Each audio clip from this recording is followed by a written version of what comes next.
Hi, my name's Larry Richardson, your step-by-step chef. In this episode, we're going to make Bengali fish curry, which sounds like a very exotic dish, and it is. But it's also very easy to make, and it's very tasty too. So come on, let's cook. So here are the essential ingredients for our Bengali fish curry. You're going to use 1.5 pounds of whitefish. A haddock or a cod or even a tilapia will do. Just something that can stand up some light frying. We're going to use 1/2 sweet red pepper, 2 tablespoons of oil, 1 can of coconut milk. We're going to use about 1 tablespoon of turmeric and about 1 teaspoon of salt, 1 tablespoon of yellow mustard seed, 2 red chili peppers. We're also going to use about 1 inch of minced ginger.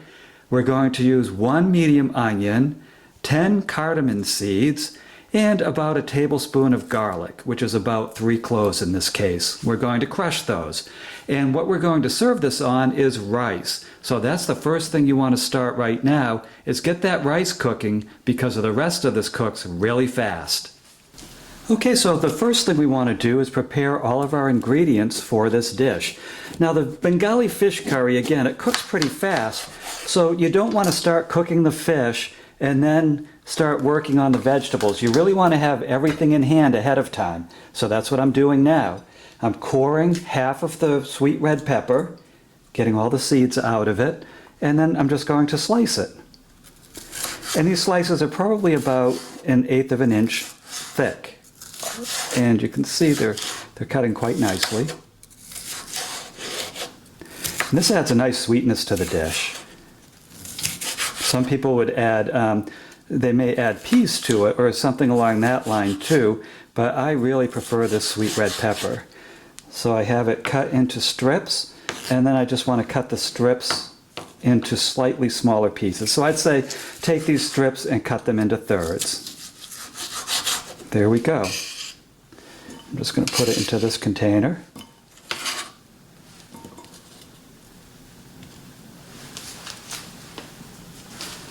And next up, let's cut our medium onion.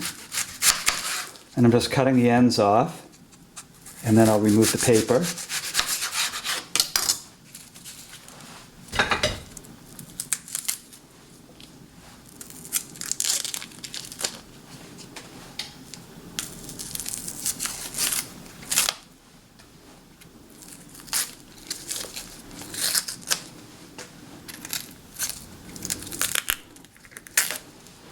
And then all I'm going to do is cut it down the middle, like that, and then cut it into thin strips. So you can see about that thin, under 1/8 inch. And I'm just going to do that the whole way around. I don't really want huge chunks of onion in this dish. I'm just going to put that in the same bowl. Now what I'm doing is combining the ingredients that are used at about the same time into the same bowls. That way, when I'm going through the recipe and putting it together, it's just a matter of pouring things in at the right time. Again, this is one of those dishes that cooks fast and you just don't want to scramble right in the middle of it trying to find an ingredient or to cut and prepare an ingredient. Okay, so as you can see, the vegetables are all ready to roll. Now next up, I'm going to take our garlic, and again this was a little bit over 1 inch of garlic. I think it'll come out to about almost a tablespoon, and I'm just shaving off the paper part, and then I'm going to mince it. Now if all you have available is dried ginger, in that case you'll probably want to just add about a teaspoon of it, because the dried ginger tends to be pretty potent. And this is one of those dishes you can make to taste. So if you add that teaspoon of ginger and then you taste it, taste the coconut milk sauce, the curry, and it doesn't taste like it has enough in it, you can always add a little bit more. Just don't go overboard, because you know, once you add an ingredient like this, you can't take it out. So if you overdo it, there's really no way to fix it, short of adding like another can of coconut milk and just doubling the volume, just anything to cut down on the taste. But let's skip that altogether and just, just add a reasonable amount of ginger to start. And then if we decide we need more, then we can add that. So I'm just cutting this very thin, and then I'll just give it a slight chop to end up with some minced ginger.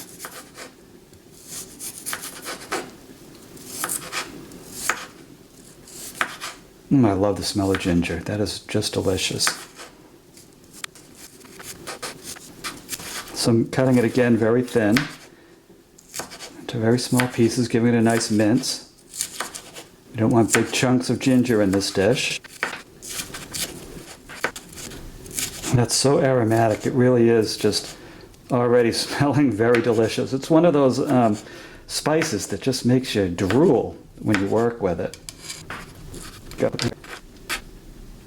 And then I'm going to take my garlic crusher. If you don't have a garlic crusher, you can just mince your garlic and then just give it a little press with the side of a knife just to release some more of the garlic oils. But this press works quite well. And then I just remove the paper from the outside of the garlic, discard that, and then just put in the next set. And again, this is creating about a tablespoon of garlic.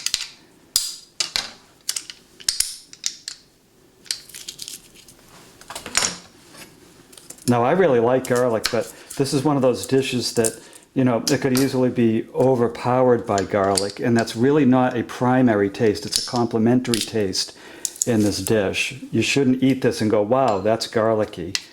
So be real sparing with this the first time through. I think a tablespoon is about right. If you don't like garlic, you can lower that down, but just be sparing.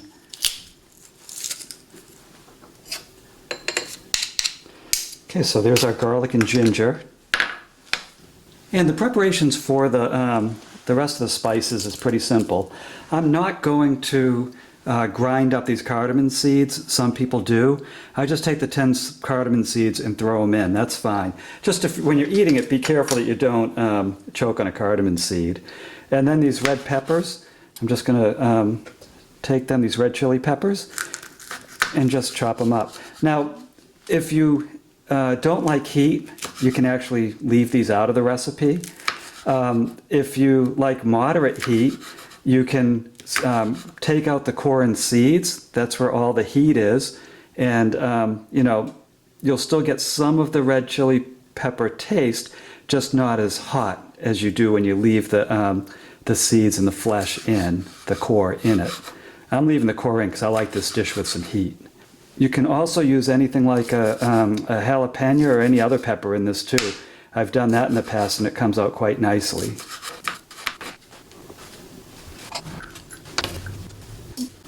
Okay, now the fish has been defrosted and rinsed and dried.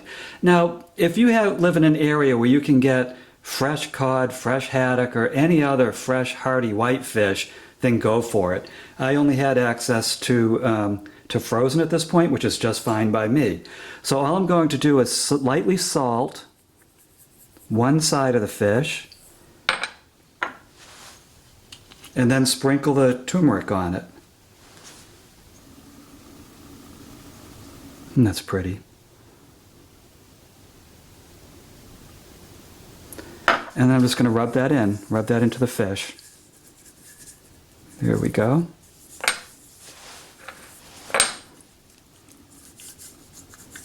Gives it a nice color, doesn't it? And then let's flip the fish. And I'm using the hand that didn't touch the fish to lightly salt the other side. I don't want to get fish all over my spice containers. Here we go. Oops. Didn't want that to happen, but I can just use that on the other pieces. Well, those are the moments that make cooking fun. That piece is going to have some nice turmeric going on it. Okay, so we cover some of that. So just get the pieces nice and covered. Just massage that in. But have a real light touch. You don't want to break the fish up doing this.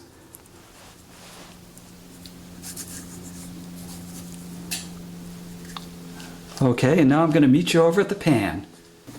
Okay, now this pan has been preheated over medium for about 3 minutes. Now I'm adding our 1 tablespoon of canola oil to the pan.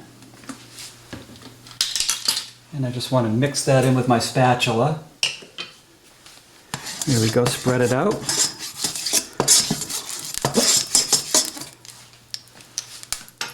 And then take the fish and put it in there for a quick fry.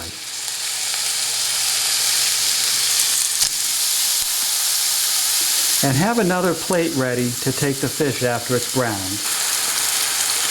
Now the point of this exercise is to lightly brown the fish, firm it up a little bit, and then it will cook some more when it's in with the coconut milk. So we don't have to cook it all the way through and have it flaky and tender or anything like that.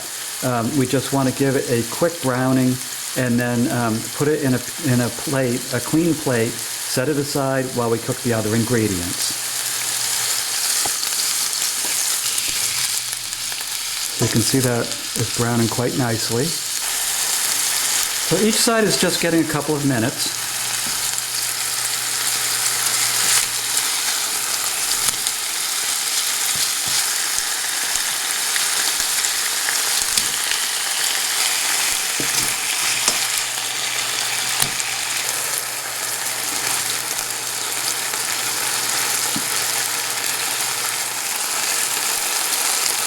Okay, and that should do it. So after about 2 to 3 minutes per side, this fish is ready. So I'm just putting it on a clean plate off to the side. Okay. Now what I'm going to do is take a 2nd tablespoon of oil. Just put that in the pan. Spread it out and add our onions and red pepper. We're going to saute these until the onion just starts to appear clear.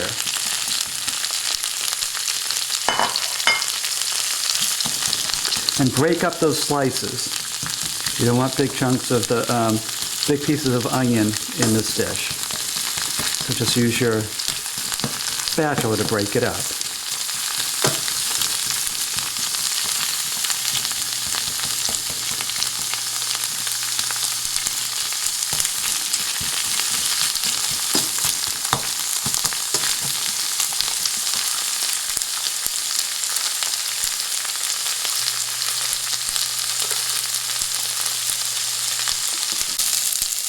Okay, so 10 minutes later, the onions are very translucent and just beginning to brown. Now I don't want them to caramelize, so what I'm going to do is add the other ingredients.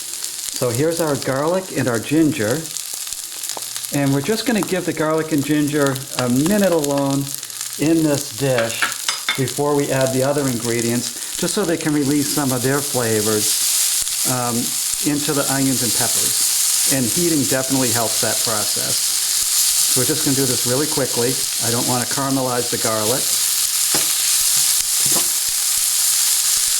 Ooh, that smells right. And now I'm putting in the chili pepper, the cardamom,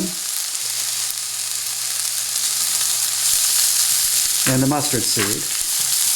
And we're just going to stir this until the mustard seeds start to pop.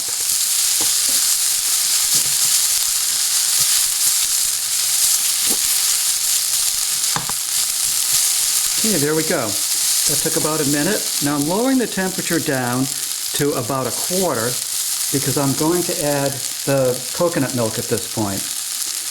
And we want to heat this up, stir that in, a little bit more delicately than at medium because otherwise it will start to curdle. I'm just stirring that in.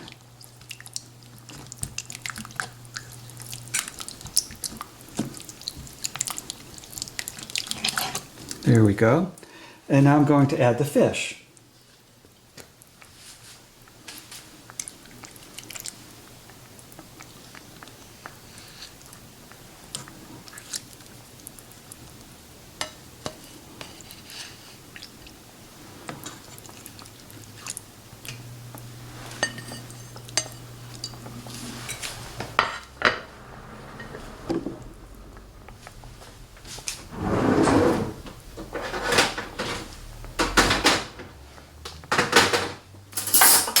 Now what I want to do is just take a spoon and get that coconut oil all over the fish. I mean the coconut milk.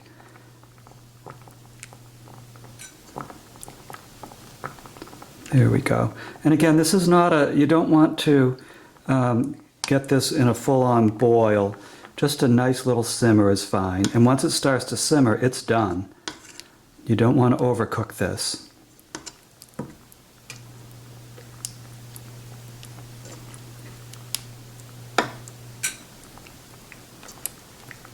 Okay. So now we'll just let this warm up. This should take about five minutes to get it to the point where the coconut milk is nice and warm and the fish is warmed up again too. Now if it slows down too much, you're welcome to raise the temperature some, but again, don't bring this to a full boil or your coconut milk will curdle.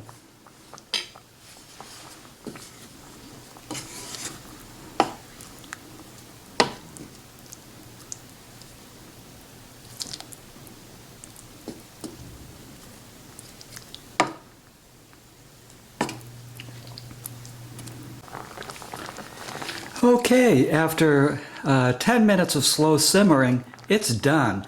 Now what I recommend at this point is you give the sauce a little bit of a taste. Just take a spoon and taste it.